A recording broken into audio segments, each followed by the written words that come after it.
Israel is headed for a strategic defeat in Gaza. I'll explain why, but first let me tell you a little bit about myself and why I can make that statement.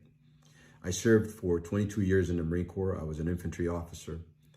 I served as a platoon commander, as a company commander, as an operations officer for a special operations unit, as a foreign area officer in the Middle East and North Africa, which means I was advising Arab militaries on operations and weapons.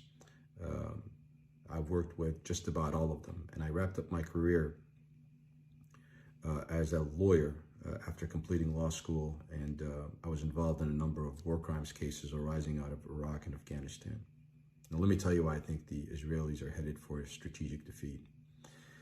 A couple of days ago, Lloyd Austin, the U.S. Secretary of Defense, warned the Israelis that they are headed for a strategic defeat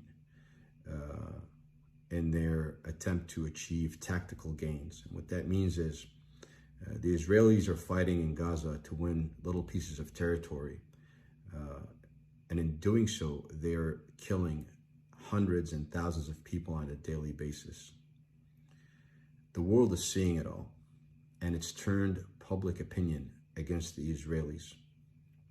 Now, not everybody, but people that may have been neutral before or even supported Israel are turning against them because of the atrocities that are being committed, the genocide that's being committed in the name of self-defense, which they have no right to begin with.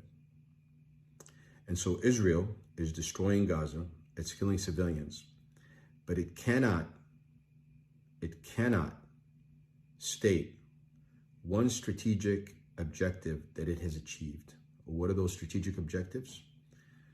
They haven't freed any hostages. They can't point to any Hamas leaders that they have killed or captured. And they have not destroyed Hamas. In fact, on the contrary, people support Hamas even more, even outside Gaza and Palestine.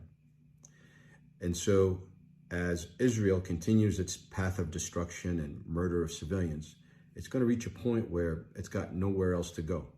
Killing does not win wars, and it is not achieving any strategic objectives. It's going to be forced to stop.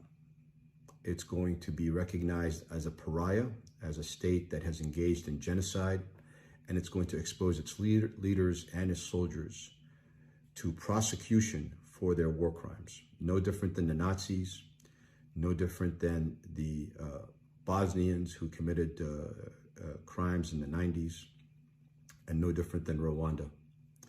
And so as this war continues and Israel fails to achieve any meaningful strategic objectives, it is going to be faced with ultimate defeat. And you all see it.